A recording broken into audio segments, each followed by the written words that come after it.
मी अभिषेक रावत, एक नाव जे व्यवसाय जगात वर्षानुवर्ष झळाळत होतं. लोक माझ्या वडिलांना टेक्स्टाईलचा राजा म्हणत असत. आम्ही दोन भाऊ होतो. मी मोठा होतो. माझ्या वडिलांना नेहमी इच्छा होती की मी शिकावं आणि त्यांना व्यवसायात मदत करावी. म्हणून मला आंतरराष्ट्रीय व्यवसाय शिकण्यासाठी न्यूयॉर्कला पाठवण्यात आले.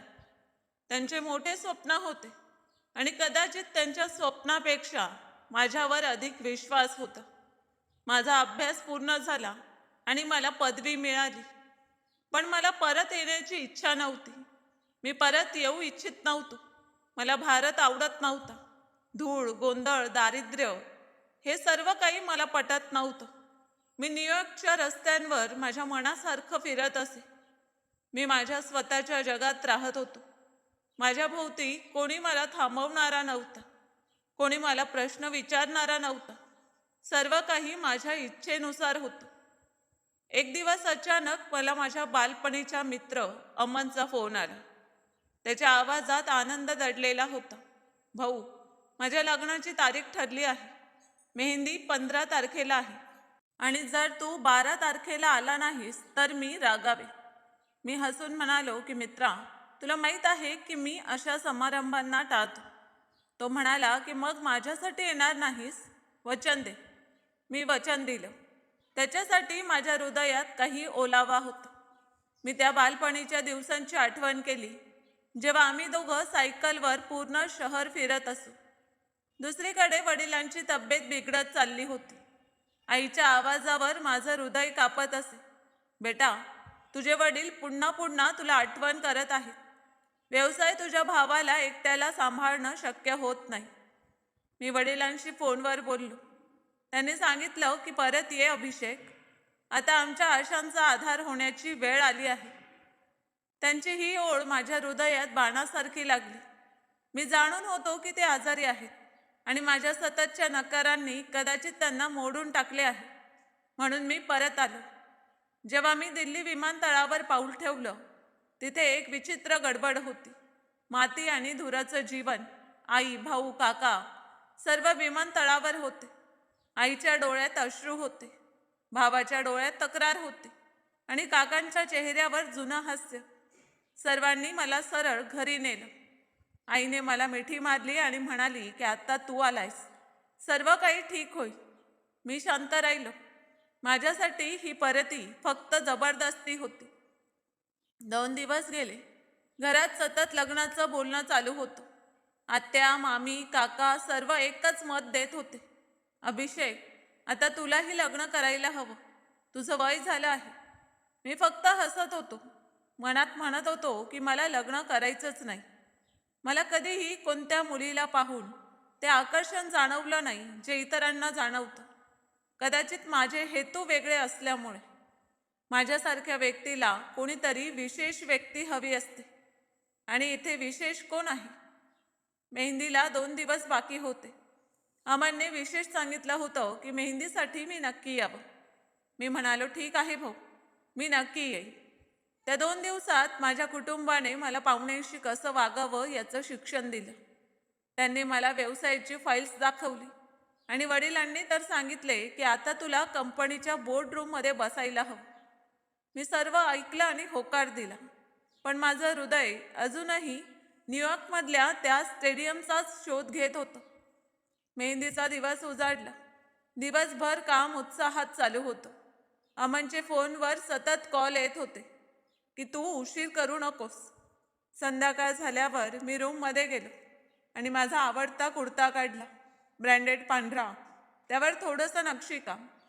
आईने दारातून डोकावलं आणि म्हणाली की माझ्या मुला, तू किती सुंदर दिसतोस. मी हसत म्हणालो की मी प्रत्येक अवस्थेत सुंदर दिसतो. ड्रायव्हरने गाडी काढली आणि गेटवर आणली. मी आरशात स्वतःला निरखू लागलो. केस परफेक्ट होते, शूज पॉलिश केलेले आणि विशेष प्रसंगी वापरायचा परफ्यूम लावलेला. मी गाडीतून उतरलो. फंक्शन हॉलच्या बाहेर चमकणारे दिवे माझ्या नजरेत पडले. सर्वजण हसत खिदळत होते.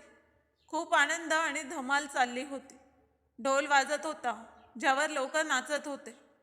मी गाढ श्वास घेतला आणि मनात म्हणालो की चला, आजचा उत्सव कसा आहे ते बघ.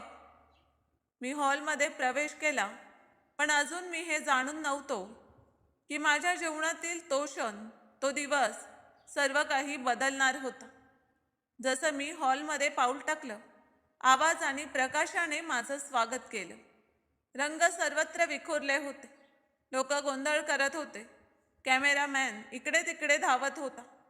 फंक्शन आपल्या शिखरावर होतं. मी एका बाजूला बसण्याचा विचार केला. जास्त गप्पा मारणं माझ्या स्वभावात नव्हतं. वेटर ट्रे घेऊन आला.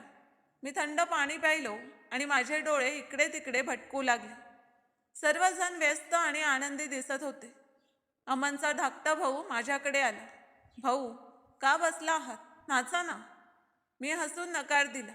मित्रा, मी फक्त तुमच्यासाठी आलो आहे. नाचण्यात मला रस नाही. त्या दरम्यान माझे डोळे स्टेजकडे गेले. अमन आणि त्याची भावी पत्नी हसत बसले होते. त्यांच्याबरोबर काही मुली होत्या, ज्या खूप आनंदी होत्या आणि आपल्या पारंपरिक पोशाखात मग्न होत्या. अनेक मुली होत्या, पण एक चेहरा बाकी सर्वाहून वेगळा होता. ती सुंदर हिरव्या रंगाच्या वस्त्रात बसली होती. तिची वर्तणूक सभ्य होती, पण डोळ्यात खोल शांतता होती. जेव्हा मी त्या मुलीला पहिल्यांदा पाहिलं, तेव्हा असं वाटलं की भोवतालचं सर्व दृश्य काही क्षण थबकलं. ती कोण आहे? मी स्वतःला विचारलं. पहिल्यांदाच एखाद्या मुलीने माझं लक्ष इतक्या खोलवर खेचलं होतं. ती हसत नव्हती, जास्त बोलत नव्हती, फक्त शांतपणे बसली होती, पण सर्वांसोबत. मी माझ्या फोनचा कॅमेरा तिच्याकडे वळवला आणि तिचा फोटो काढण्याचा प्रयत्न केला, पण तात्काळ स्वतःला रोखलं. काय करतोयस अभिषेक? मी स्वतःला थांबवलं. मी दुसरीकडे पाहिलं आणि पाण्याचा ग्लास घेतला, पण पुढच्या क्षणी पुन्हा तिच्याकडेच पाहू लागलो. नृत्य कार्यक्रम सुरू झाला. ग्रुप स्टेजवर आला. आवाज वाढला, पण त्या आवाजातही माझं लक्ष फक्त त्या चेहऱ्यावर होतं. ती कधीतरी हसत असे, काहीतरी म्हणत असे आणि मग डोळे खाली घालत असे. ती काही विशेष बोलत नव्हती, पण प्रत्येक शब्दात आत्मसन्मान होता. अमन स्टेजवरून मला पाहून खाली आला आणि माझ्या जवळ येऊन बसला. फंक्शन कसं वाटतंय? अद्भुत, सर्व काही परफेक्ट. मी औपचारिकपणे उत्तर दिलं. तो म्हणाला की मित्रा, मी फक्त तुझ्याबद्दलच काळजीत होतो. तू आलास म्हणून मी खूप आनंदी झालो आणि आता काही ताणातून मुक्त झालो. मग तो उठला आणि पुढे निघाला. मी तिथेच बसलो. काही क्षणांनी तीच मुलगी स्टेजवरून खाली आली. मला वाटलं की मी उठावं आणि तिच्या वाटेत यावं. कदाचित काही घडे. मी खरोखर अशा रीतीने उभा राहिलो की ती माझ्या समोर अपरिहारपणे आली. तिने एक क्षण माझ्याकडे पाहिलं. आमची नजर भेटली आणि मग ती शांतपणे माझ्या शेजारून गेली. कोणताही भाव नाही, कोणता हास्य नाही, कोणता आश्चर्य नाही. ती फक्त शांतपणे गेली, जणू मी तिथे नव्हतो. आणि माहीत नाही का, मला वाईट वाटलं. जणू मी तिच्याकडून काही अपेक्षा ठेवली होती, पण ती आशा नष्ट झाली. मी स्वतःला सांगितलं की हे सर्व इतकं सोपं नाही. कदाचित माझे डोळे अजूनही तिलाच शोधत होते.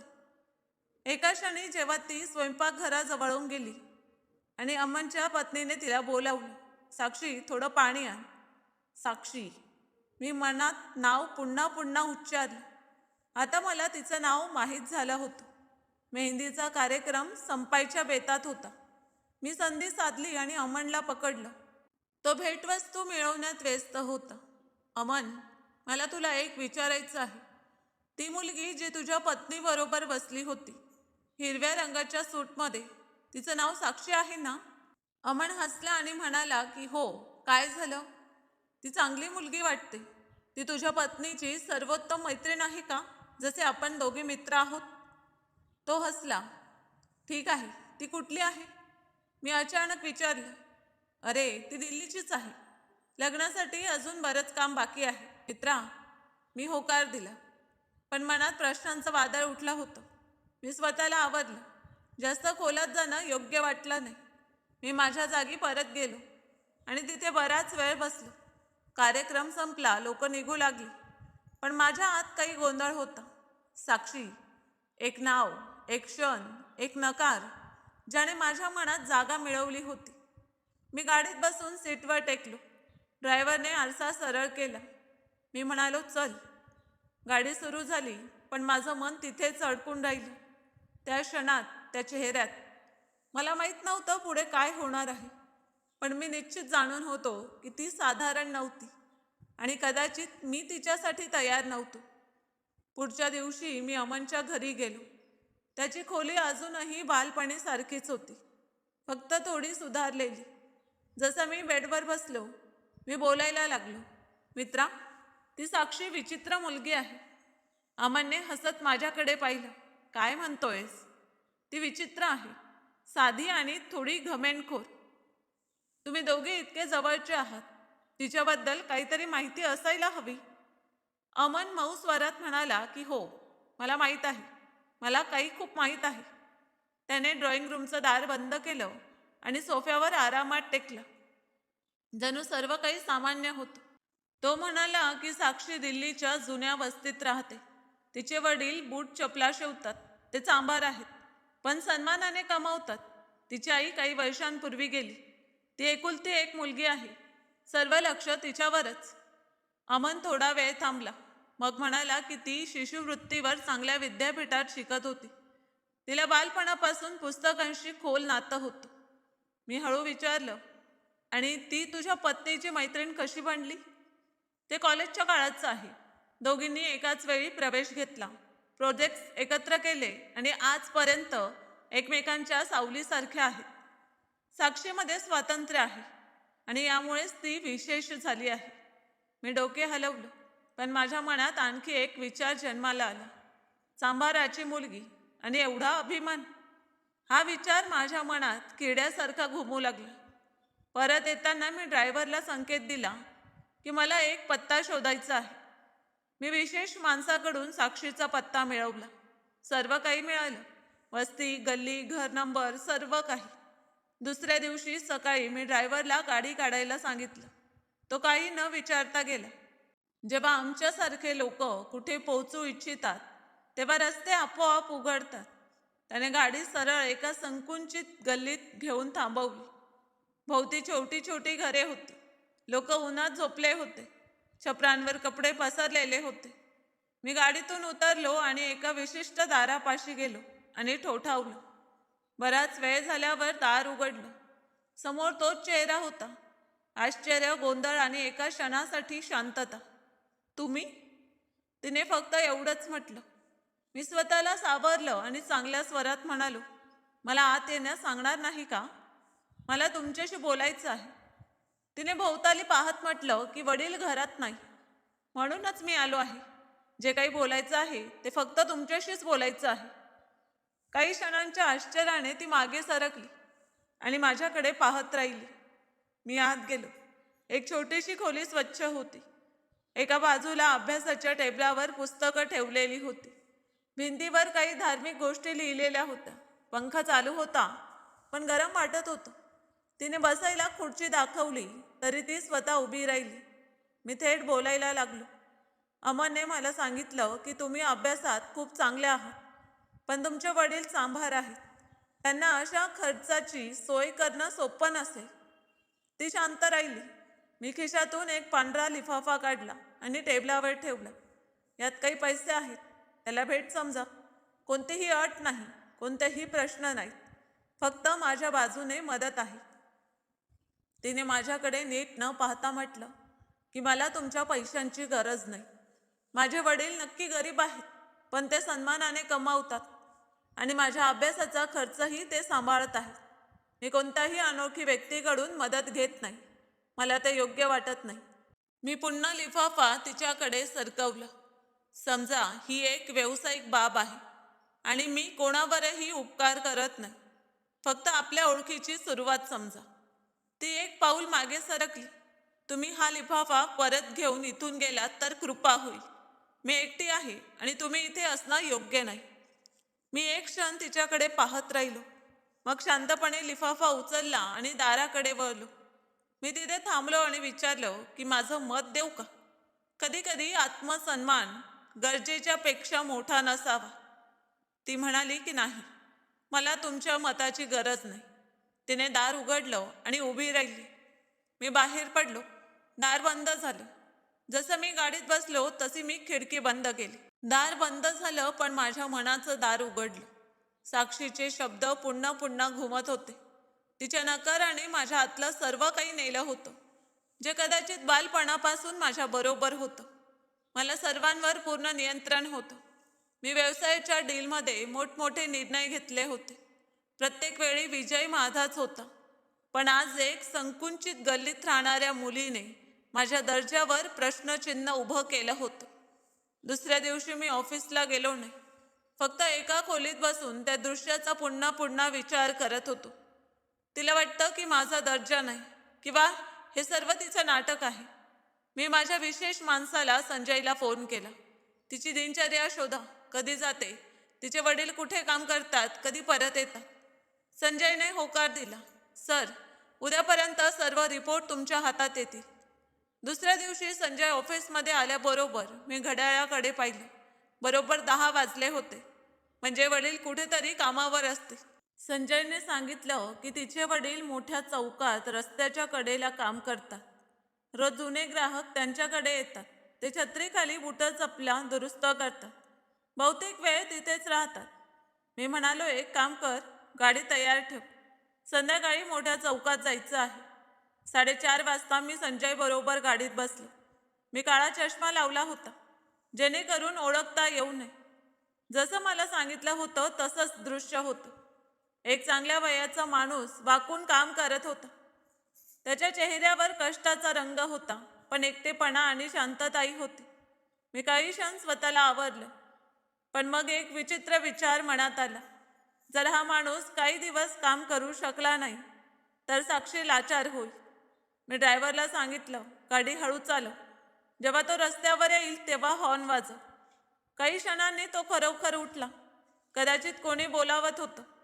जसा तो ग्राहकाशी बोलण्यासाठी रस्त्याच्या कडेला आला, तसा ड्रायव्हरने त्याला हलकेच धक्का दिला.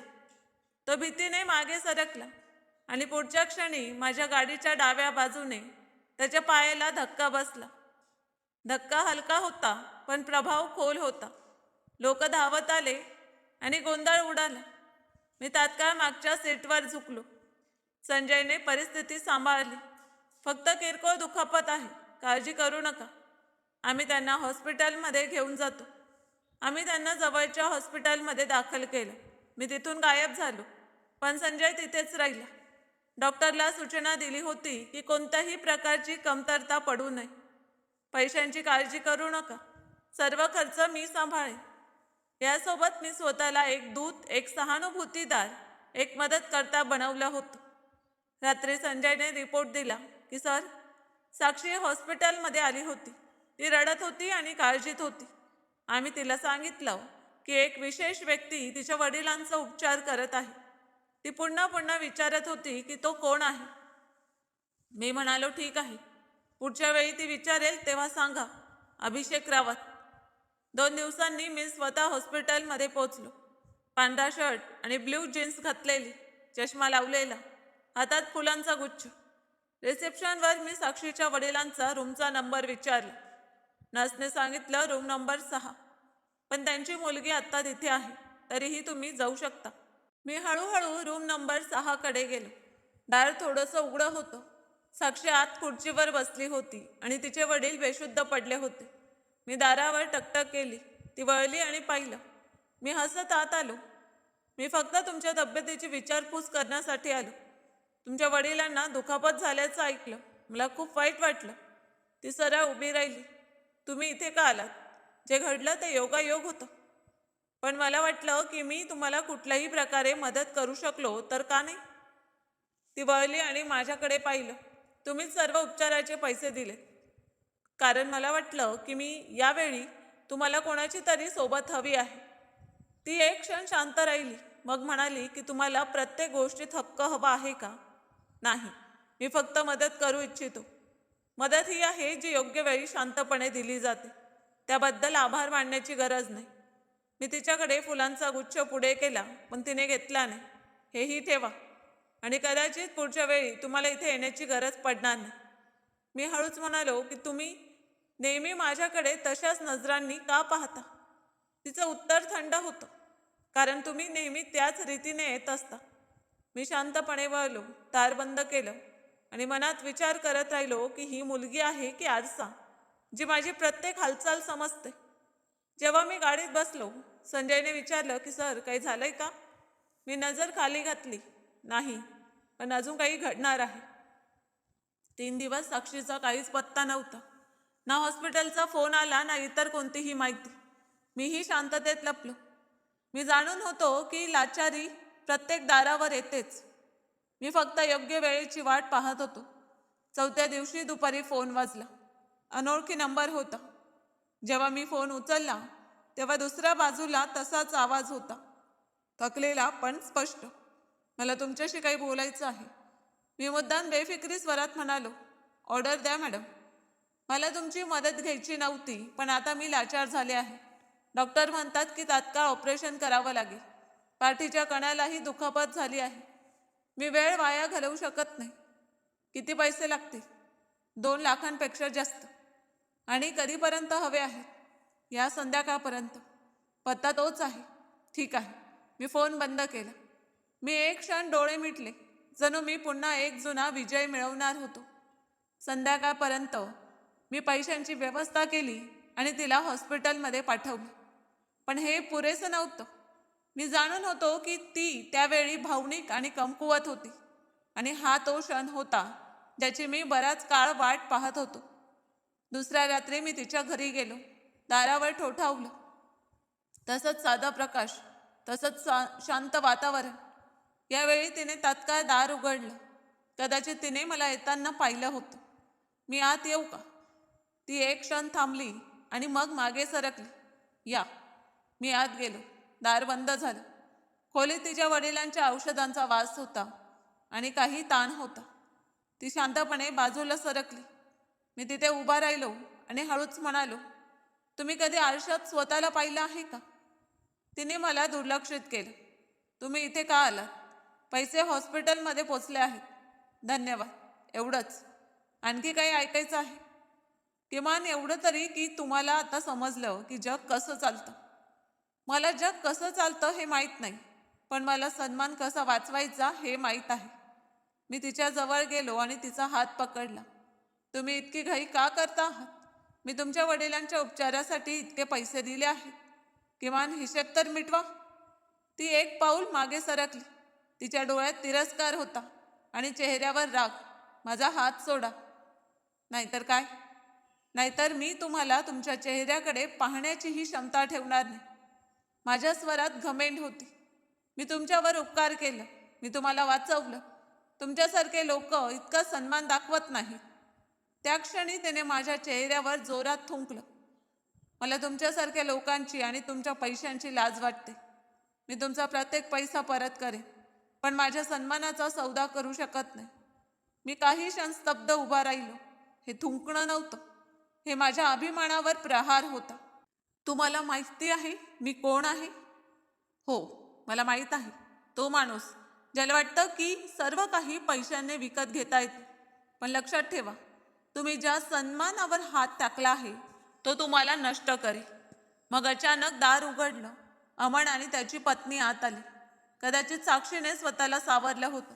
अमनने विचारलं की काय चाललंय अभिषेक? मी शांत राहिलो. माझी बोलण्याची काही स्थिती नव्हती. अमन पुढे आला. इथे काय चाललंय? साक्षीने फक्त एवढंच म्हटलं की हा माणूस जबरदस्तीने माझ्या घरात घुसला आहे. आता तुम्हीच ठरवा की हा कसा मित्र आहे. मी काही न बोलता तिथून निघालो. मागून दार बंद झालं. मी गाडीत बसलो आणि साईड मिररमध्ये स्वतःला पाहिलं. मला वाटलं की काहीतरी बदललं आहे. रात्री उशिरापर्यंत मी तेच विचार करत होतो जे तिने जाताना म्हटलं होतं. मी तुमचा प्रत्येक पैसा परत करेन, पण माझ्या सन्मानाचा सौदा करू शकत नाही. मी जाणवत होतो की जे तिने केलं ते फक्त वेळेची नाजूकता नव्हती, तर एक निर्णय होता. मी मुठ्ठी आवरल्या आणि स्वतःला म्हटलं, तुला वाटतं की हा तुझा विजय आहे, तर ही तुझी सर्वात मोठी चूक आहे. मी फोन उचलला आणि संजयला फोन केला. उद्या सकाळी तिचे वडील जिकडे जातील तिकडे फॉलो कर आणि रिपोर्ट दे. आणि हो, यावेळी माझ्या नियमाने खेळ. पण मी फोन बंद केला. आणि माझ्या ओठातून शेवटचे शब्द बाहेर पडले, मी तुला नष्ट करेन. सकाळ झाल्याबरोबर मी गाडीत बसलो आणि सरळ साक्षीच्या घराकडे निघालो. काल रात्री जे घडलं ते माझ्यासाठी खुलं आव्हान होतं. मी वस्तीत प्रवेश केला. रस्त्याच्या कडेला काही लोक चहा पित होते. त्यांनी गाडी पाहिली पण ओळखण्यास नकार दिला. मी उतरलो आणि सरळ त्या जुन्या दाराकडे गेलो, जे आता बंद होतं. कुलूप लावलेलं होतं. दारावर धूळ होती. जवळच्या भिंतीवर एक जुनं वर्तमानपत्र चिकटलेलं होतं. स्पष्ट होतं की बरेच दिवस कोणतीही हालचाल झालेली नाही. मी जवळच्या घरांची बेल वाजवायला लागलो. एक म्हातारी बाई बाहेर आली. समोरच्या घरात राहणारे लोक कुठे गेले? तिने मला वरून खाली पाहिलं आणि मग चोरून म्हणाली, मला माहीत नाही बाबा, तिथे कुलूप आहे. कधी गेले, कोणाबरोबर गेले, आम्हाला काहीच माहीत नाही. आमचं त्यांच्याशी विशेष नातं नव्हतं. मी दुसऱ्या घराची बेल वाजवली. इथे राहणाऱ्यांबद्दल तुम्हाला काही माहिती आहे? आम्हाला काहीच माहीत नाही, आम्ही भाडेकरू आहोत. मी संकेत दिला आणि ड्रायव्हरला बोलावलं. संजय, वस्तीतील लोकांना काहीतरी माहिती असणारच. शोध. कोणाला चहा दे, कोणाला पैसे दे.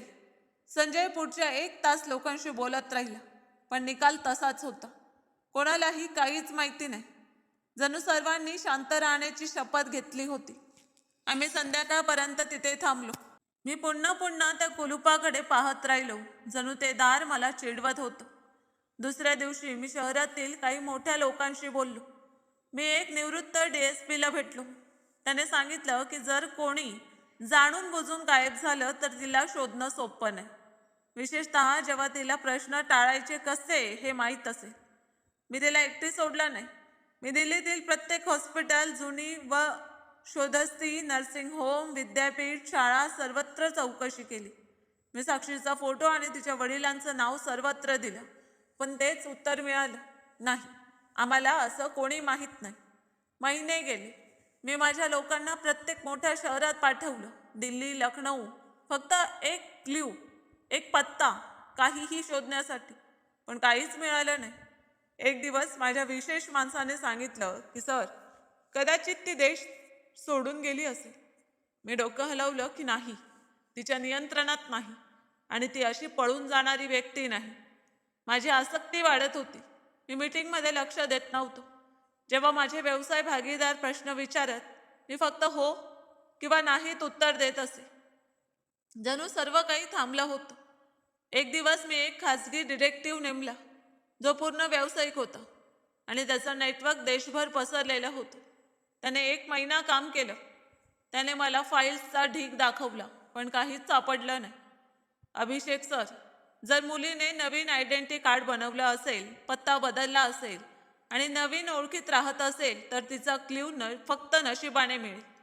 मी काही बोललो नाही, फक्त फाईल बंद केली आणि शांत उभा राहिलो. 2 वर्ष गेली. हो, 2 वर्ष गेली. प्रत्येक महिन्याला मी आशेने येत असे आणि रिकाम्या हातांनी परत जात असे. त्या आत्मविश्वासाचा चेहरा आता माझ्या चेहऱ्यावर नव्हता. जेव्हा मी आरशात स्वतःला पाहत असे, तेव्हा मला तो अभिषेक रावत दिसत नव्हता, जो कधी कोणालाही नकार देऊ देत नव्हता. माझ्या कुटुंबियांनी पुन्हा पुन्हा सांगितलं की हे सर्व सोडून लग्न कर आणि पुढे जा. मी फक्त एवढंच म्हणायचो की मी कोणाकडून सूड घेतल्याशिवाय जगू शकत नाही. जर ती मिळाली नाही तर मला शांती कशी मिळेल? कधी कधी मला स्वप्नात तिचा चेहरा दिसे. तीच घमेंड, तेच डोळे, तेच शब्द. मला तुमचे पैसे लागत नाहीत. वस्तीतील लोक, ऑफिसचे कर्मचारी, सर्वांना माहीत होतं की अभिषेक आता पूर्वीसारखा राहिला नाही. काहीतरी तुटलं होतं. 2 वर्षानंतर मी सर्व एजंट्सला परत बोलावलं, फाईल बंद केल्या, रिपोर्ट जाळल्या. 2 वर्ष गेली पण माझ्या आतली आग शांत झाली नव्हती. लोकांना वाटलं की मी विसरलो, पण मी दररोज तिच्या विचारात झोपत असे आणि दररोज सकाळी रिकामेपणाने जागे होत असे. मी ऑफिसच्या खुर्चीवर बसत असे, तासनतास जायचे, पण कोणतीही फाईल उघडण्याची इच्छा होत नव्हती. व्यवसाय आता पूर्णपणे माझ्या धाकट्या भावाच्या नियंत्रणात आला होता. तो सकाळी ऑफिसमध्ये यायचा आणि संध्याकाळी परत जायचा. मी फक्त उपस्थित होतो, रिकामा. एक दिवस नाश्ता करताना माझ्या आईने मला सांगितलं की अभिषेक, एक प्रस्ताव आला आहे. खूप चांगले लोक, आदरणीय व्यवसायिक कुटुंब, मुलगी शिक्षित आहे. मी तोंडात घास न घालता उत्तर दिलं की मला लग्न करायचं नाही. बाबांनी वर्तमानपत्र बाजूला ठेवलं आणि म्हणाले, तू गेल्या 2 वर्षांपासून हे सांगतो आहेस, कारण काय आहे? मन नाही म्हणत. हे उत्तर नाही. तुझं वय जात आहे. मोठा मुलगा असूनही लहान भावाचं आधी लग्न केलं तर लोक काय म्हणतील? मी म्हणालो की लोक काही म्हणाले तरी मला फरक पडत नाही. आई शांत झाली आणि बाबांनी पुन्हा वर्तमानपत्र उचललं. संभाषण तिथेच संपलं, पण ती शांतता आतून मला मोडून काढू लागली. त्याच रात्री मी छतावर गेलो आणि बराच वेळ बसलो. तीच जुनी आशा, तोच अपूर्ण सूड. मी स्वतःला म्हटलं की अभिषेक रावत पराभव स्वीकारत नाही. ती पुढे आली नाही तर काय? वेळ बदलते आणि वेळ प्रत्येक दार उघडते. दुसऱ्या दिवशी मी संजयला फोन केला. पुन्हा एकदा शोध सुरू कर. मीडिया, पोलीस, विद्यापीठ, जे शक्य असेल ते रेकॉर्ड कर. संजय हळू म्हणाला की सर, आम्ही सर्व प्रयत्न केले, काहीच उरलं नाही. तुम्ही हार मांडली आहे. मी अजून हार मांडलेली नाही. तो नमला आणि म्हणाला की ठीक आहे, पुन्हा एकदा प्रयत्न करूया. मी व्यवसायाकडे कमी लक्ष देऊ लागलो. ऑफिस कर्मचाऱ्यांना वाटू लागलं की मी पुन्हा त्या जुन्या लाटेत बुडत आहे. काही लोक माझ्यावर सहानुभूती दाखवत. मी थोडा अस्वस्थ होत असे. जेव्हा मी संध्याकाळी घरी येत असे, माझी आई तेच जुने प्रश्न घेऊन येत असे. आता वेळ आली आहे, लग्न कर. मी फक्त एकच उत्तर देत असे की आई, मी कोणत्याही स्त्रीचा सन्मान करू शकत नाही. मग एक दिवस माझा धाकटा भाऊ चहाचा कप घेऊन माझ्या खोलीत आला. भाऊ, तुमच्या वर्तनाने सर्वजण अस्वस्थ झाले आहेत. 2 वर्ष झाली, जीवन थांबलेलं नाही. मग तुम्ही का थांबला? कारण माझ्याशी कोणीतरी असा हिशेब केला आहे ज्याने मला माझ्या अस्तित्वातून हलवलं. त्याने शांतपणे चहाचा कप टेबलावर ठेवला आणि बाहेर गेला. कदाचित त्यालाही समजलं होतं की आता वाद घालण्यात काही अर्थ नाही. त्या दिवसात मी पूर्णपणे लोकांपासून दूर झालो. मी माझं सोशल मीडिया डिलीट केलं. मित्रांशी बोलणं बंद केलं. फक्त जुनी नोट्स, साक्षीचा फोटो आणि ते शब्द जे मी कधीही काढू शकलो नाही. एक दिवस मी ऑफिसमध्ये बसलो होतो. अकाउंट्स टीमचा हेड आला. सर, ऑफिस ऑडिटरची टीम पुढच्या आठवड्यात येत आहे. त्यांना जे काही हवं ते माझ्या धाकट्या भावाशी शेअर करायला सांगा. सर, काही रेकॉर्ड्स तुमच्या सहीशिवाय पूर्ण होणार नाहीत. मी फाईल उचलली, सही केली आणि परत देताना म्हणालो की बाकीचे काम माझ्या धाकट्या भावाशी ठरवा. त्याच दिवशी संध्याकाळी संजय परत आला. त्याच्या हातात काही कागद होते. सर, मला एका स्त्रीबद्दल काही माहिती मिळाली आहे. ती एक स्त्री आहे जिची ओळख अद्याप स्थापित झालेली नाही, पण ती 2 वर्षांपूर्वी UPSCच्या टॉप लिस्टमध्ये समाविष्ट होती. मी तिच्या पत्त्याबद्दल थोडंसं शोधलं आहे, पण अजून तिचा फोटो मिळालेला नाही. तिचं नाव काय आहे? साक्षी. मी खुर्चीतून सरळ उठून बसलो. पूर्णपणे खात्री करा. जर तीच असेल तर लवकरात लवकर मला कळवा. त्या क्षणी माझ्या शरीरात पुन्हा एकदा विजेचा झटका गेला. जणू माझ्या रिकाम्या अस्तित्वात काहीतरी फिरून गेलं होतं. मी रात्री उशिरापर्यंत झोपू शकलो नाही. ते नाव, ती ओळख. आता जर ती माझ्या समोर आली तर मी तिला सांगणार की अभिषेक रावतला नकार देण्याची किंमत काय असते. दुसऱ्या दिवशी दुपारी मी ऑफिसमध्ये बसलो होतो आणि काही रिपोर्ट्स पाहत होतो. तेव्हा सुरक्षा रक्षक धावत आत आला. सर, बाहेर पोलिसांची गाडी आली आहे. मी धक्क्याने उठलो. काय? पोलीस? ते आम्हीही विचार करत आहोत. आम्हाला आत यायचं आहे. मी खुर्चीतून उठलो आणि बाहेर जायला निघालो. तेव्हा रिसेप्शनचा फोन आला. सर, एक महिला अधिकारी आली आहे. तिच्याबरोबर 3 कॉन्स्टेबल आहेत आणि ती म्हणते की तिला तुमच्याशी तात्काळ बोलायचं आहे. तिने आपलं नाव सांगितलं का? हो सर, साक्षी. माझे डोळे काही क्षण गोठले. दार उघडलं आणि मी आपोआप बाहेर गेलो. ऑफिसच्या मार्गावर कॉन्स्टेबल्सच्या बुटांचा आवाज घुमत होता. सर्वजण तिथे उभे होते. काही बाजूला सरकले होते. काहींच्या डोळ्यात आश्चर्य होतं आणि काहींच्या डोळ्यात भीती. पण मी स्वतः धक्का खात होतो. तोच चेहरा जो वर्षांपूर्वी माझ्या डोळ्यात अडकला होता, तोच चेहरा पूर्ण अधिकार आणि आत्मविश्वासाने माझ्या समोर उभा होता. डोक्यावर असिस्टंट कमिशनरची कॅप, हातात अरेस्ट ऑर्डर आणि डोळ्यात तीच जुनी तीव्रता. अभिषेक रावत, मी असिस्टंट कमिशनर साक्षी. मी तुमच्या विरुद्ध भ्रष्टाचार, कर चोरी आणि सार्वजनिक निधीचा गैरव्यवहार यांच्या आरोपाखाली अरेस्ट ऑर्डर घेऊन आले आहे. मी हसत म्हणालो की तुम्ही माझ्या ऑफिसमध्ये आहात आणि तुम्ही मला अटक करणार? हो, कायद्यानुसार मला पूर्ण अधिकार आहे आणि तुमच्या विरुद्ध पुरावा देखील आहे. मी हात मागे बांधून माझं हसणं लपवलं. म्हणजे तुम्ही 2 वर्ष पूर्ण हा प्लॅन केला? 2 वर्ष मी कष्ट केले, लढले आणि ती पदवी मिळवली, ज्यामुळे तुमच्यासारख्या लोकांना कायद्याच्या कक्षेत आणता येईल. पोलिसांनी माझ्या भोवती तळ ठोकले होते. मी जाणून होतो की आता वाद घालणं व्यर्थ आहे. मी शांतपणे पुढे गेलो आणि म्हणालो की चला पाहू तुमचा हा खेळ किती दूर चालतो. पोलीस गाडीत बसताना मी खिडकीतून बाहेर पाहिले. माझे स्टाफ सदस्य डोके खाली घालून उभे होते. काही चेहऱ्यांवर मऊपणा होता, काही कदाचित सुटकेच्या भावनेत होते. सर्वांना खात्री पटली होती की मी आता तो पूर्वीचा अभिषेक रावत राहिलो नव्हतो. मला पोलीस स्टेशनमध्ये नेलं आणि माझ्या सर्व वस्तू काढून घेतल्या. माझा फोन, घड्याळ, पाकिट सर्व काही एका बॅगेत टाकलं. मला एका खोलीत बसवलं जिथे साक्षी स्वतः माझ्या जवळच्या खुर्चीवर बसली. तिने एक फाईल उघडली आणि हळू स्वरात म्हणाली की अभिषेक रावत, तुम्हाला माहीत आहे का, गेल्या 7 वर्षात तुम्ही किती टॅक्स लपवला? जो काही मी कमवला तो माझ्या कष्टाने. ते तुमचं कष्ट होतं. बनावट इनव्हॉइस, मनी लॉन्ड्रिंग, बेनामी अकाउंट्स. मी थांबलो. हे सर्व खोटं आहे. निर्णय कोर्टात होईल. माझ्याकडे सर्व पुरावे आहेत. त्या क्षणी एक पोलीस खोलीत आला. मॅडम, बाहेर मीडिया आहे आणि विचारत आहे की मला काही स्टेटमेंट द्यायचं आहे का? साक्षी म्हणाली नाही. केसचा पूर्ण रिपोर्ट उद्या कोर्टात जाईल. मग तिने माझ्याकडे पाहिलं आणि म्हणाली की तुम्हाला वाटतं की कोणीही तुम्हाला पकडू शकत नाही. आता तुम्ही पाहाल कायदा कसा काम करतो. मी संध्याकाळपर्यंत लॉकअपमध्ये होतो. कोणतीही विशेष सुविधा नव्हती. मी बाकावर बसलो आणि विचार करत राहिलो की कधी आणि कसं हे सर्व उलटलं. सकाळी मला कोर्टात नेलं. पोलीस व्हॅनमध्ये बसून मी खिडकीतून बाहेर डोकावत होतो.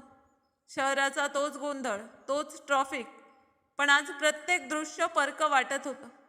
कोर्टरूममध्ये मीडिया आधीच उपस्थित होता. अभिषेक रावत, माईक माझ्याकडे धरला गेला आणि प्रश्न विचारले गेले की तुम्ही भ्रष्टाचार केला आहे का? टॅक्स चोरी केली आहे का? मी कोणतंही उत्तर दिलं नाही. जेव्हा मी आत माझ्या वकिलाला पाहिलं तो तात्काळ माझ्याकडे आला. सर, केस मजबूत आहे. आम्हाला जामीन घ्यावा लागेल, नाहीतर लांब प्रक्रियेत अडकू शकतो. जज समोर सादर केलं. साक्षी स्वतः दुसऱ्या बाजूला उभी होती. तिने संपूर्ण फाईल, पुरावा आणि साक्षीदारांची यादी सादर केली. कोर्टासमोर पूर्ण रिपोर्ट असा आहे की आरोपीने बनावट दस्तऐवजांद्वारे व्यवसायाचा फायदा घेतला, टॅक्स भरला नाही आणि पैसा बेकायदेशीर जमा केला. जजने ऐकलं, फाईल पाहिली आणि निकाल दिला की 1 आठवड्याचा वेळ त्याच्या स्पष्टीकरणासाठी दिला जातो. आरोपीला कोर्टाच्या मागणीवर जेलमध्ये पाठवलं जाईल. कोर्टानंतर मी पुन्हा व्हॅनमध्ये बसलो. पण यावेळी माझ्या हृदयात एक विचित्र शांतता होती. कदाचित कारण आता माझा शत्रू माझ्या समोर उभा होता. आता लढाई स्पष्ट होती. खेळ सुरू झाला.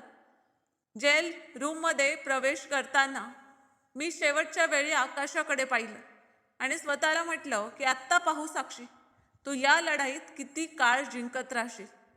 1 आठवडा गेला. कोर्टाच्या मार्गावर खूप गोंधळ होता. मीडिया कॅमेऱ्यांसह सर्वजण फुटेज घेत होते आणि मी गार्ड्सच्या मध्यभागी आरोपीसारखा उभा होतो, हातकड्या घालून. कोर्टरूमचे दरवाजे उघडले आणि मला आत नेलं.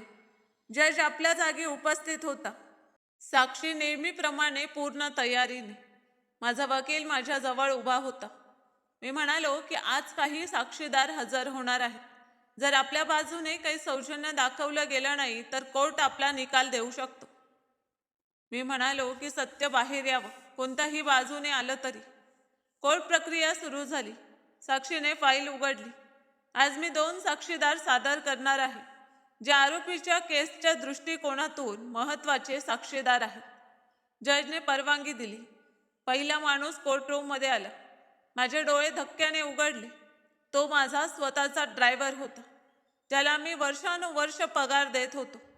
मी त्याच्या कुटुंबाच्या समारंभात त्याच्यासोबत वेळ घालवला होता. आता तो माझ्या विरुद्ध साक्ष देण्यासाठी आला होता. तुम्ही गीतेवर शपथ घेतली आहे की तुम्ही सत्य बोलाल? हो, पूर्णपणे. साक्षीने पहिला प्रश्न विचारला की तुम्ही अभिषेक रावतचे वैयक्तिक ड्रायव्हर होता का? मी त्यांच्यासोबत अनेक वर्ष राहिले. त्या दिवशी तुम्ही उपस्थित होता का जेव्हा साक्षीच्या वडिलांना गाडीने धक्का बसला? मी गाडी चालवत होतो आणि अभिषेक साहेबांनी मुद्दाम त्यांना धक्का द्यायला सांगितलं होतं. कोर्टात संभाषण सुरू झाले. मी डोळे खाली घातले. वकिलाला त्याला प्रश्न विचारण्याची परवानगी मिळाली, पण उत्तर तेच होतं. ते बदलणार नव्हतं. आणि यावेळी माझा श्वास थांबला. तो माझा खरा भाऊ समीर होता, जो माझ्यानंतर मी नेहमी जागा घेत असे. मी त्याच्या बालपणीच्या प्रत्येक विजयाची पूर्तता केली होती. आता तो माझ्या विरुद्ध उभा होता. समीर रावत, तुम्ही आरोपीचे भाऊ आहात. मी त्याचा सख्खा भाऊ आहे. तुम्हाला कधी तुमच्या भावाच्या व्यवसायातील आर्थिक व्यवहारांबद्दल शंका होती का? हो. बनावट इनव्हॉइस माझ्यासमोर सही केल्या गेल्या होत्या. मी विरोध केला, पण त्याने माझ्या शब्दांकडे लक्ष दिलं नाही. तुम्ही कोर्टात पुराव्यासह हे सांगू शकता की अभिषेक रावतने मुद्दाम भ्रष्टाचार केला, आणि मी हे सिद्ध करू शकतो. माझ्याकडे ते ईमेल आणि फाईल्स आहेत, ज्यात सर्व रेकॉर्डिंग्स आहेत. मी स्तब्ध झालो. समीरच्या डोळ्यात कोणताही पश्चाताप नव्हता. कदाचित त्याच्यासाठी ते न्याय होतं, कदाचित काहीतरी वेगळं, जे मी त्या क्षणी समजू शकलो नाही. जजने प्रक्रिया थांबवली आणि म्हणाले की सर्व साक्षीदार, पुरावा, फाईल्स आणि स्टेटमेंट्स लक्षात घेऊन सर्व युक्तिवाद ऐकल्यानंतर प्रक्रिया पूर्ण झाली. आरोपीला पुढील आठवड्याची तारीख दिली जाते, जेणेकरून तो आपलं स्पष्टीकरण सादर करू शकेल. मला पुन्हा हातकड्या घातल्या गेल्या. जसं मी कोर्टातून बाहेर आलो, मीडियाने पुन्हा मला घेरलं. अभिषेकजी, तुमच्या भावाच्या साक्षीबद्दल तुम्ही काय म्हणाल? ही कुटुंबातील बंडखोरी आहे की सत्याचा पाठिंबा? मी शांतच राहिलो. रात्री जेल सेलमध्ये बसून मी माझ्या वकिलाला विचारलं, हे सर्व कधी तयार झाले? समीरला कोणी साक्षीदार बनवलं? थकलेल्या स्वरात म्हणाला की पुरावा इतका खरा होता की त्याला दुसरा मार्ग नव्हता. जर तो कोर्टात मौन राहिला असता तर त्याला या गुन्ह्यात सामील मानलं गेलं असतं. मी गाढ श्वास घेतला. तो माझा भाऊ होता आणि मीही न्यायाला पाठिंबा दिला. माझे डोळे भिंतीवरच्या मंद प्रकाशावर होते. मला वाटलं जणू सर्व काही आता माझं राहिलं नव्हतं. ते कुटुंब, ते घर, ते ऑफिस, जिथे प्रत्येक व्यक्ती माझ्या इच्छेनुसार काम करत असे, आज सर्वजण माझ्या विरुद्ध उभे होते. मी स्वतःला सांगितलं की जे मी बांधलं होतं ते कोसळलं आहे. एक आठवडा गेला होता. आता कोर्टात शेवटचा दिवस होता. निकाल जाहीर होणार होता. साक्षी जजच्या डाव्या बाजूला आपल्या युनिफॉर्ममध्ये उभी होती. माझा वकील फाईल घेऊन माझ्याजवळ बसला होता, पण यावेळी त्यालाही समजलं होतं की बचावासाठी कोणताही स्कोप नाही. जजने फाईल बांधली, चष्मा काढला आणि शांत स्वरात म्हणाला की अभिषेक रावत, कोर्टाने सर्व पुरावे, दस्तऐवज, साक्षीदार आणि स्टेटमेंट्सवर प्रकाश टाकला आहे. आणि आता आम्ही निष्कर्षापर्यंत पोहोचलो आहोत की तुमच्या विरुद्ध गंभीर गुन्हा सिद्ध झाला आहे.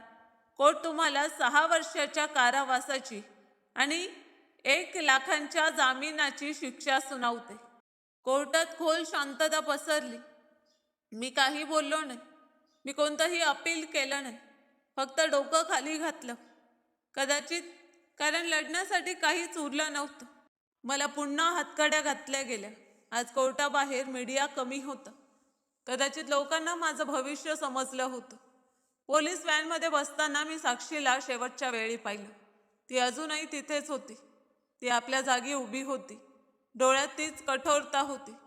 पण आता तिरस्कार नव्हता, फक्त एक रंगहीन शांतता होती. जेलकडे परत येण्याचा प्रवास शांत होता. व्हॅनमध्ये फक्त 2 लोक होते, मी आणि एक सैनिक. तो पुन्हा पुन्हा माझ्याकडे पाहत होता, जणू तो विचार करत होता की हा तो अभिषेक रावत आहे ज्याबद्दल मी ऐकलं होतं.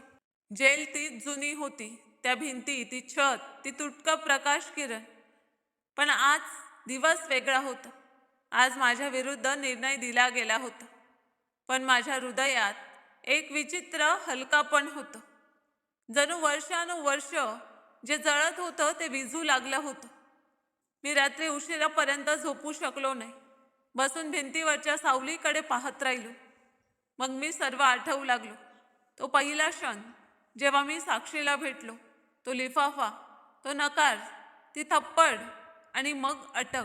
प्रत्येक दृश्य जणू जुन्या चित्रपटाचा रोल पुन्हा पुन्हा प्ले होत होता. दुसऱ्या दिवशी जेलची दिनचर्या सुरू झाली. कैद्यांची लाईन मोजणं, खाण्याचा वेळ, प्रत्येक क्षण मला सांगत होता की मी आता तो व्यक्ती राहिलो नव्हतो जो आपल्या आदेशाने जग बदलत असे. अनेक दिवस गेले. मी बाहेरचे वर्तमानपत्र वाचणं बंद केलं. कोणी येत नव्हतं. जेव्हा कुटुंबाशी भेटण्याची वेळ आली तेव्हा फक्त पप्पा आले. ते माझ्यासमोर शांत बसले. बराच वेळ काही बोलले नाही. शेवटी म्हणाले, मला तुझ्याकडून हे अपेक्षित होतं. मी तिथे नव्हतो, पण कदाचित हे माझ्याच संगोपनाचं फळ आहे. मी हळू म्हणालो की पप्पा, जे घडलं ते माझ्यामुळे घडलं. मी कधीही जे तुम्ही शिकवलं ते मांडलं नाही. त्यांनी डोकं हलवलं. साक्षी बरोबर होती. व्यक्तीची खरी किंमत त्याच्या हेतूंनी ठरते, नावाने नव्हे. मी प्रथमच मनापासून मांडलं, पप्पा, ती मुलगी माझं जीवन बनली आहे, माझा हट्ट नव्हे. भेट संपली. मी पुन्हा जेलमध्ये परतलो. दुसऱ्या दिवशी मी जेलच्या छोट्या लायब्ररीत जाण्याबद्दल बोललो. प्रथमच पुस्तक उघडलं आणि स्वतःला प्रश्न विचारला की जीवन खरोखर इतकं लहान आहे का, की ते फक्त अभिमानाने घालवावं. महिने सरकू लागले. मी माझ्या जीवनाबद्दल छोट्या नोट्स लिहू लागलो. मग मी तेच पेन पुन्हा पुन्हा धरत असे. एक दिवस मी जेल रूममध्ये एकटाच बसलो होतो. तिथे एक जुना कॅलेंडर होतं. मी तारीख पाहिली. तोच दिवस जेव्हा मी 2 वर्षांपूर्वी तिला विकत घेण्याचा प्रयत्न केला होता. मी उठलो आणि ते पान फाडलं आणि त्यावर लिहिलं की ती जिंकली. 6 महिने गेले आणि जेल आता प्रार्थना बनली होती. ना मी जामीनची अपेक्षा केली, ना कोणतीही विनंती केली. मी फक्त शांतपणे दिवस मोजत राहिलो. एक दिवस दुपारी वॉर्डन हातात फाईल घेऊन आला. अभिषेक रावत, समोर उभे राहा. तुमचा जामीन कोर्टाने मंजूर केला आहे. मी धक्क्याने त्याच्याकडे पाहिलं. कोणी फाईल सादर केली. तुमच्या वकिलाचं नाव नोंदवलं आहे, पण जामीन रक्कम तुमच्या भावाच्या नावाने आली आहे. मी शांत राहिलो. समीर, तोच भाऊ जो माझ्या विरुद्ध साक्ष देण्यासाठी उभा होता, ज्याने कोर्टात माझं सत्य सर्वांसमोर आणलं. आज तो मला जेलमधून बाहेर काढत होता. जेव्हा मला रूममधून बाहेर नेलं तेव्हा आकाश विचित्रपणे स्वच्छ वाटलं. जेव्हा मी जेलच्या गेटमधून बाहेर पडलो तेव्हा तीच जुनी गाडी माझी वाट पाहत होती. संजय ड्रायव्हरच्या सीटवर बसला होता. मी मागच्या सीटवर बसलो. कोणी पाठवलं तुला? छोट्या साहेबांनी, आणि म्हणाले की आज रात्री लग्न आहे आणि तुम्ही नक्की यायला हवं. मी खिडकीतून बाहेर पाहिलं. तो काही बोलला नाही. खरं तर सर, पण जामीन लग्नाच्या दिवशी आला. जसं मी घरी पोचलो मी सरळ माझ्या खोलीत गेलो. सर्व काही बदललेलं वाटत होतं. मी कपाट उघडलं. कपडे तसेच ठेवलेले होते. एक ब्लॅक सूट, पांढरा शर्ट आणि टाय, सर्व एका बॅगेत. एका स्लीपरवर लिहिलं होतं की हे घाला. आज तुम्हाला पाहुणा म्हणून नव्हे तर भावासारखं यावं लागेल. समीर तयार झाला आणि संध्याकाळी निघाला. गाडी आधीच वाट पाहत होती. जेव्हा मी हॉलमध्ये प्रवेश केला प्रत्येक चेहरा दिव्यांच्या चमकात झळाळत होता. मी पुढे जात होतो पण माझं हृदय जड होतं. अमन भेटला आणि म्हणाला की अरे, जेलच्या हवेने तुला अधिक गंभीर बनवलं आहे. मी हसत म्हणालो की कधी कधी बंद जागा मन उघडते. समीर खूप आनंदी होता. मी इकडे तिकडे पाहिलं, पण वधूचा चेहरा अजून लपलेला होता. लग्नाची तयारी झाली होती. पंडितजी आले होते आणि विधी सुरू झाले. मग शेवटी तो क्षण आला जेव्हा वधूला स्टेजवर आणलं गेलं. तिच्या चेहऱ्यावर घुंगट होता. सर्वजण टाळ्या वाजवून स्वागत करत होते. जेव्हा वधूने घुंगट उचलला, माझे पाय तिथेच गोठले. तोच चेहरा, तेच डोळे, तीच साक्षी. माझ्या हृदयाचा ठोका एक क्षण थांबला. ती पूर्ण लक्ष देऊन माझ्याकडे पाहत होती, पण यावेळी तिच्या डोळ्यात पराभव नव्हता, ना राग, उलट सुटकेची भावना होती. अमन माझ्याकडे आला. काय झालं? तू दगडासारखा का झालास? मी म्हणालो की ही साक्षी आहे. आता मला असं वाटत आहे की तुझ्या भाऊने तुला काही सांगितलं नाही. काही नाही. अमनने माझ्या खांद्यावर हात ठेवला की कदाचित त्याला तुला सांगण्याची गरज वाटली नाही. विधी संपले. लोक खाण्यापिण्यात व्यस्त झाले. मी बाजूला उभा राहिलो. समीर माझ्याकडे आला. सरप्राईज कसं वाटलं? तू मला का सांगितलं नाहीस? कारण आता तू तो व्यक्ती राहिला नाहीस जो प्रत्येक सत्य ऐकण्यास सक्षम होता. मी कोर्टात तुला सत्य दाखवलं. आज मी तुला वास्तव दाखवतो. तुला माहित होतं की ती कोण आहे, पण मी जाणून होतो की ती काय होती. तू फक्त ते पाहिलं जे तुला पाहायचं होतं, आणि तू तिला पाठिंबा दिलास, कारण तुटल्यानंतरही ती आपल्या तत्वांवर ठाम राहिली. ती आदरणीय होती. मी तिचा सन्मान केला. मी तिला आदर दिला. मी शांत राहिलो. आता माझ्याकडे कोणताही युक्तिवाद नव्हता. साक्षी आता माझ्या स्वतःच्या घरात माझी भावजाई बनली होती. माझ्यासमोर, आणि तरीही माझ्यापेक्षा खूप उच्च पदावर. रात्री घरी परतताना पप्पा हॉलमध्ये बसले होते. त्यांनी मला बसायला सांगितलं. मी बसलो. आज तुला सर्व काही समजलं असेल. आम्ही तुला एकटं सोडलं नव्हतं. तुझ्या भावाने नाही, पण सन्मान स्वतः कमवावा लागतो, आणि साक्षीने तो कमावला. तुझ्याकडून हिसकावून नव्हे, तर तुझ्याशिवाय. मी म्हणालो की पप्पा, मला लाज वाटते. ही लाज मला चांगला माणूस बनवते. ही माझी प्रार्थना आहे. रात्रीच्या शेवटच्या तासात मी माझ्या खोलीत एकटाच बसलो होतो. मी पुन्हा पुन्हा साक्षीच्या नजरेची आठवण करत होतो. ते शांत विजय जे शब्दांशिवाय होतं. मी एक डायरी काढली आणि त्यावर लिहिलं की कोर्टाने मला शिक्षा दिली, पण जीवनाने मला धडा शिकवला. मी ते घर सोडलं जिथे मी बालपण घालवलं होतं. ती खोली जिथे मी स्वप्न जोपासली होती. आई रडत राहिली, पण मी तिथे राहू शकलो नाही. मी शहराच्या कोपऱ्यात 2 खोल्यांचा फ्लॅट घेतला. ना नोकर ना ड्रायव्हर. मी सकाळी स्वतः चहा बनवला. रात्री स्वतः बेड व्यवस्थित केले. त्या दिवसात मी शांतपणे जगण्याच्या कौशल्याबद्दल खूप शिकत होतो. स्वतःशी बोलण्याची सवय आणि भूतकाळातून चोरून पाहण्याचा मार्ग. अनेकदा रात्री झोप येत नसेल तर मी टेरेसवर जायचो. तेच आकाश, तेच तारे. पण आता माझ्या डोळ्यातील तो प्रकाश दिसत नव्हता. आता सर्व काही अस्पष्ट आणि अपूर्ण वाटत होतं. कधी कधी पप्पा किंवा समीरचा फोन यायचा. ते अजूनही मला परत येण्यास सांगतात आणि सर्व काही पूर्वीसारखं व्हावं. पण मला माहीत आहे की काही गोष्टी परत येत नाही. एक दिवस समीर मला भेटायला आला आणि म्हणाला की आता सर्व काही ठीक आहे. साक्षी तुला काही म्हणत नाही. ती तुला भूतकाळात ओढत नाहीये. मग तू स्वतःला किती काळ शिक्षा देत राहशील? मी म्हणालो की शिक्षा कोणीतरी दुसरं देतो. मी माझ्या कर्मांचे परिणाम भोगतो आहे. मी सन्मान गमावला आहे, आणि आता सन्मानाने मला नाकारलं आहे. जाताना समीर म्हणाला की तुला वेळ मिळाला तर घरी ये. आई अजूनही रोज तुझी वाट पाहते. मी काही बोललो नाही. तो गेला. मी खुर्चीवर बसून राहिलो. माझ्या मनात एक जुनी गोष्ट घुमू लागली. ज्याला तू निकृष्ट समजलास तो आज सर्वोच्च पातळीवर उभा आहे. कधी कधी मी वर्तमानपत्रात साक्षीचा फोटो पाहत असे. कधी काही कार्यक्रमात सही करताना, कधी शाळा चालवताना. फोटोखाली हेडलाईन्स असत. गंभीर, आत्मविश्वासाने भरलेली आणि निर्भय, लेडी ऑफिसर. हे ते शब्द जे मी कधीही समजू शकलो नाही. आता मी माझ्या जीवनाबद्दल, माझ्या निर्णयांबद्दल, माझ्या चुकांबद्दल लिहू लागलो आहे. कदाचित एखाद्या दिवशी ते कोणासाठी तरी धडा बनू शकेल. सत्य नेहमी साधं असतं, फक्त ते स्वीकारणं कठीण असतं. एक दिवस मी एक जुनी ऑफिस डायरी काढली. त्यात ती तारीख लिहिलेली होती जेव्हा मी प्रथम साक्षीला भेटण्याचा प्रयत्न केला होता, तिला मिळवण्यासाठी. मी त्यावर लिहिलं की जगाचा न्याय आहे. जो दुसऱ्यांच्या सन्मानाशी खेळतो तो शेवटी स्वतः तमाशा बनतो. तर मित्रांनो, कशी वाटली कथा कमेंट करून नक्कीच सांगा. आणि कथा आवडली असेल तर व्हिडिओला लाईक करा आणि जास्तीत जास्त शेअर करा. जर तुम्ही या चॅनलवर नवीन असाल तर सबस्क्राईब करायला विसरू नका. धन्यवाद.